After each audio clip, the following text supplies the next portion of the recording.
Hi, guys, welcome to another episode of the Late Night Drives podcast. Tonight, we'll be doing a little bit of a race debrief on the Spanish Grand Prix, and with me for tonight and for all our future F1 debriefs is Sukriti Patny. We fell in love somewhere between the 2010 season backing Weber and then quibbling over Kimi Raikkonen, and now in this latest season arguing over Lando Norris versus Charles Leclerc. Sukriti, welcome to the new podcast. Thank you. This year's Spanish Grand Prix turned out to be much more exciting than everybody predicted. Everyone said it was going to be just a train, and it seemed to be more a battle of strategies, and it was quite exciting to watch. Yeah, the first corner with Verstappen overtaking Hamilton. And then pulling out a 1.5 seconds advantage straight, almost Yeah. immediately. Yeah. That was like one thing that I think everybody said to look out for. Yeah. That And it was a great move. He also admitted in the press conference, right, that he could have defended himself, but just didn't end up doing that. I think that's the best thing about both of them. Like they respect each other enough and know each other's limits enough that they can fight so closely and still give each other enough space to let each other pass, right? Mercedes' decision to call Hamilton in for a second stop on lap 42 when he was within a second of Verstappen and had fresher tyres was completely unexpected, but their strategy paid off hugely at the end. Yeah, and also hats off to his faith in his team's strategy and also his own ability to not get rattled, and to take that hit on the first corner and then get back to actually getting ahead and winning the race. Yeah, and what about the team's faith in him as a driver, right? To make up 2 seconds a lap. What was it? Almost 2 seconds a lap, Yeah, and right? he was 22, 23 seconds behind after that pit stop. And he had only 20 laps left. Yeah. And for him to actually pull that off, it was simply a masterclass in driving by Lewis Hamilton. So that was Hamilton and Verstappen finishing first and second, and it seems like we're going to have like a really close battle between those two for the rest of the season, and it's something definitely to look forward to. Let's talk about Bottas for a second. Unfortunately, another weekend where team orders came in place. He was asked to move aside. I don't think he had the pace anyway, and I don't think it's been his season so far.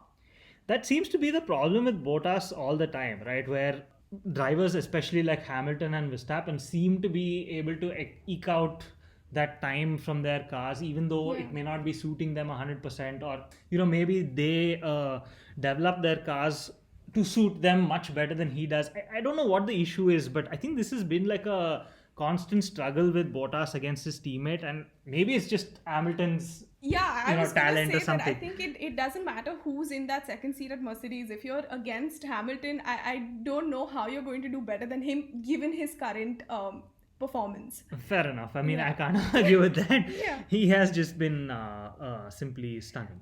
I can't wait to see how Drive to Survive portrays the team orders that Bottas was given to let Hamilton buy, because in the post-race conference he's clearly said that it was because he didn't let him buy because he didn't want to lose too much time with the battle with Leclerc for the third place. But something tells me that Drive to Survive is going to make it this entire thing between Hamilton and Bottas. Yeah, I mean, how else do they bring the drama, right? I mean, the drivers are bringing it on track, and they just need to take that and like, amplify it for our Yeah. screens. All right, so moving on, Bottas was third, and Charles Leclerc for Ferrari ended up being fourth. He qualified fourth, which was a surprise to begin with, and showed real true character, in my opinion. Yes, for everybody listening, I'm a huge Charles Leclerc Yeah, fan. I don't know. I think this podcast is going to just be entirely you talking and like praising everything that Leclerc does. But yeah. Oh, what would be so wrong with that? But anyway, I mean, let's not even talk about how good looking he is. But yeah, swiftly moving on, right? So he had an exemplary performance with qualifying, and I think he showed true character in actually following through and keeping up with the big boys, and Yeah. actually still ending up and finishing the race fourth. Yeah, definitely. I don't think that there are no complaints there. I think it was a superb drive. Perez ended up finishing fifth for Red Bull, and he seems to be doing okay. I mean, it's just week on week he seems to be getting better. Unfortunately, he seems to make a few small mistakes here and there, but he seems to recover well on Sundays. Yeah, for someone settling into a new team, I think, Red Bull really needs to stop complaining and saying that they really need somebody up there in the top four to help Max. Perez is definitely handling the pressure of the second Red Bull seat much better than anybody else has in the last couple of years. Yeah, and I think he might be struggling in the first part of the season because at the end of the day he has moved from another team. Yeah, Yeah. unlike earlier Red Bull Coming second in seat from drivers. Toro Rosso or Alpha Tauri. Yeah, absolutely, Yeah. right? So the characteristics of the car are something that he just has to get used to, and I'm sure we'll be able to see Sergio Perez doing well soon. Sixth was Daniel. Seems like he's finally settling into the McLaren. Yeah, seems like he's just more and more comfortable with the car. And after a long time, we're seeing a Daniel who is comfortable both on Saturday and Sunday. And finishing above his teammate for the first time. I mean, I think that's a reflection of more Norris not being as comfortable on this circuit, more to do with And a bad qualifying, thanks to yeah, exactly right. everyone's favorite driver. Yes, we will come to everybody's favorite driver Right right at the end. Yeah. 7, 8, and 9 were Sainz, Lando Norris, and Esteban Ocon. Good pace from Ocon on Saturday, which unfortunately didn't translate to a good race for Alpine on Sunday. Pierre Gasly finished in 10th place. Yeah, I think Will Buxton and I have collectively jinxed Gasly and his podium, so I don't think I should say anything I think more week on about week, him. yeah, you guys really talk too much about Pierre Gasly. But unfortunately, I think again he mentioned as well, right, that they're making small mistakes and it's costing them. Even though they seem to have a good package to fight in the midfield with the Ferraris and McLarens, they seem to be making a bunch of mistakes. Yeah, the 5-second penalty at the start was just really unnecessary for him. He should have done better. Yeah, I mean, I think it's a basic mistake, right? Not stopping in the pit box position correctly. I think that was just a basic mistake. Just outside the points were Lance Stroll and Kimi Raikkonen, who finished 11th and 12th, and then came Vettel. Just a word on Kimi Raikkonen. He seems to be, and that Alfa Romeo seems to be a decent car. I mean, nobody expected them to be fighting the Aston Martins, but yeah, they seem to be doing pretty okay, making the best of the situation they have. So 14, 15, and 16 were filled by George Russell, Giovinazzi, and Latifi. Williams' tire strategy unfortunately not working out. They had a good gamble they played, but it didn't work out for them at the end.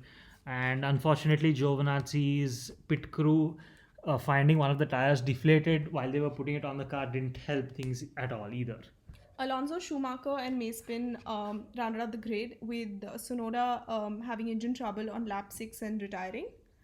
Yeah, so shall we now talk about everybody's favorite driver, Nikita Mazepin? Who had a 3-place grid penalty for messing up Norris's qualifying. And I think has spun in every single race weekend so far. Also ignoring blue flags when Hamilton was trying to pass him. Good thing though that it didn't affect Hamilton's race. Yes, Toto's message to the FIA was brilliant, right?